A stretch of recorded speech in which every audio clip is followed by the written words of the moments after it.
The first time I saw a hermit crab, I was 11, spending the weekend with my grandpa in Atlantic City. The crab was a boardwalk souvenir tucked inside a shell, painted to look like SpongeBob SquarePants. I didn't know then that that hermit crab wasn't born on a boardwalk or in a pet store or a lab. He was snatched from the wild, likely from Indonesia or Central America, and given a one-way ticket to the armpit of New Jersey. Virtually every single hermit crab you've ever seen has been stolen from its home in this way. And that's because no one has figured out how to mass breed hermit crabs in captivity. Not even biologist Chris Tudge. I think I could probably honestly say I've done more work on the reproductive biology of hermit crabs than anybody else pretty much ever. Now, hermit crabs are elusive creatures. They change color and even the shells they call home. They pass through multiple stages and change their shape and their size, and the environmental conditions you need for them are really quite specific. I first read about all of this in a science article by Samantha Edmonds in the Outline. She says hermit crabs are hard to study, even harder to breed. A few people tried to reproduce them, but none could crack the code of breeding them in large numbers. Partially because we didn't care enough about them to learn. They're not tasty, they're not cute. No one saw enough value in them. But then Mary came along. They say scaly is the new fluffy. That's not. I don't know. Mary Akers is an artist who fell into hermit crabs a few years back when her last kid left for college. When I became an empty nester, my 3 kids had graduated, I said, now I can do what I want to do, right? I was going through menopause. It was kind of like, get rid of all that estrogen. I'm 12 again. Mary needed hobbies. She started doing pottery again, and one day a woman in her group said she was looking to offload a hermit crab after her kid lost interest. And I was immediately like, oh, could I? Do I? Will I? I hesitated more because of my husband. And I didn't confess to him right away that I said yes. I said, we're going to crab sit while they go on vacation. Eventually, she came clean to her husband, said she wanted the crab to stay for good. But she quickly realized she didn't know much about how to care for her new pet. And I Googled, and I was like, oh my gosh, they need friends, they need more room, they need sand, they need real food. She learned they can live for decades if cared for properly. And when she realized her own hermit crab was stolen from its home, she felt a profound sense of injustice. Any other creature that lives 50 years, we think of elephants, we think of whales, we think of even the great tortoises, right? We revere, but we don't do that with hermit crabs. They are literally throwaway pets. These cracks in our world that most of us skip over or never see at all, they suck Mary in. Mary is the child of an alcoholic father, the sister of someone with mental illness, and a nurturing mother of 3. She spent her entire life caring for others, hoping she could protect them if she just loved them hard enough. Now, in these hermit crabs, Mary found a new space for her love to fill. So Mary went out and bought more hermit crabs, put them in a tank the size of a grand piano, and declared them the new tenants of her daughter's old bedroom. What is that called?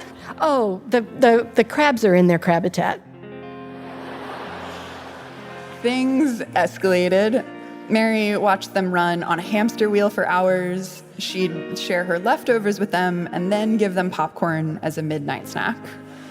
She even named each crab, Artemis, Garbo, Lola, then started learning what made them tick. I've noticed that some of them have personalities where they like either the blingier shells, and I have one that likes a green shell pretty much all the time. Sometimes I know, he's gonna love that shell.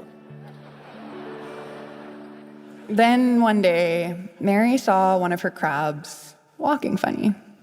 And I got my little flashlight and I shone it in there like, what is that in your, what? Do you have a growth? Do you have a tumor? What is that? Well, it was eggs in her shell. And I was like, oh yeah, baby.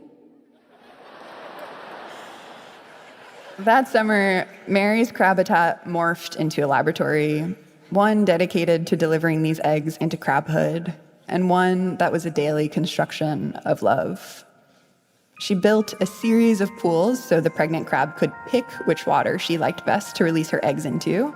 Once the eggs hatched, Mary used a turkey baster to swap out the dirty water the crabs swam around in, changing the metaphorical diaper of thousands of baby crabs. All along the way, Mary lingered above her crabitat, cooing to the babies. And these little guys, I think about it sometimes, have been seeing my big moon face, hovering over them, staring at them. What do they think? Like, am I the landscape of their life? Mary would have a few good days, but then the number of babies would plummet. The crab's struggles, their needs, they consumed Mary. What am I not giving them, right? That's the recurring refrain in my head. What do they need? What am I not giving them? She wanted to smooth out every speed bump life put in their way. Still, the number of babies continued to drop until there were none left. I got to the final stage. That's the closest they get to being a land hermit crab before they're a land hermit crab. She felt gutted, but not wholly defeated, because the next summer, when one of her crabs waddled with eggs yet again, she got back to work. I had a plan. I had a lot more things I wanted to try. She built a new kind of tank, grew a different seaweed, bought better foods.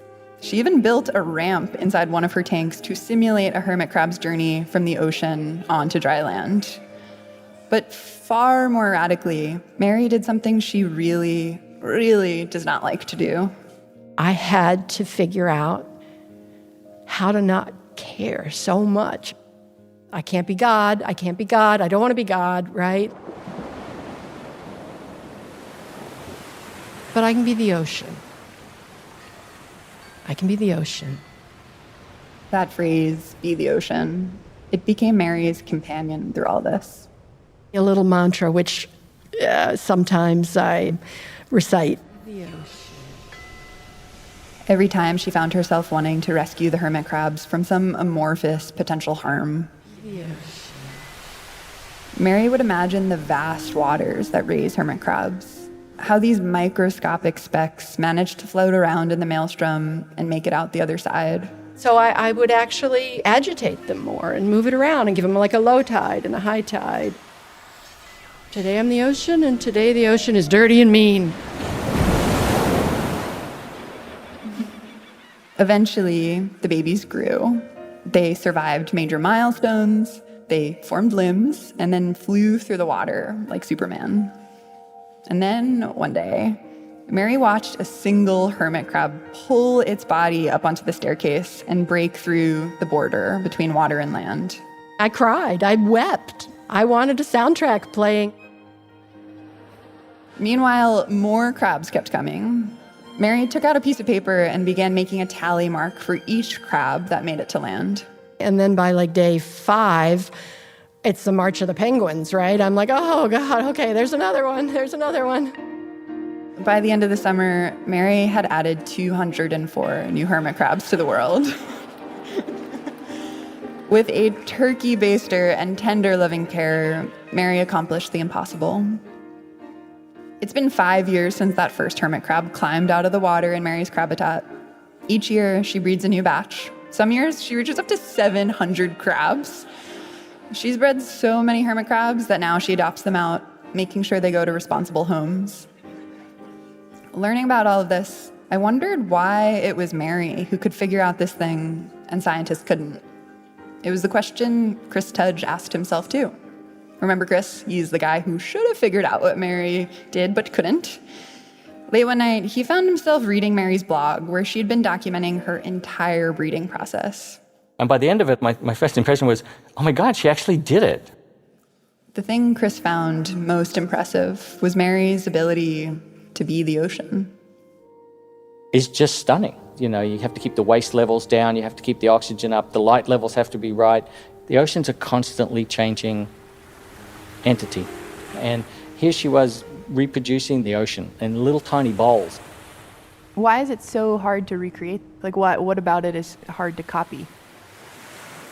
The chaos. In the same piece of ocean, there's millions of other species who are trying to do the same thing that need slightly different conditions. So the chaos is benefiting everybody a little bit. That turbulence Mary originally resisted, it's the very thing Chris said the crabs needed to survive. I like to think these hermit crabs gave Mary the chaos she needed to survive, too. I could literally all day, every day, do nothing but try to get it perfect.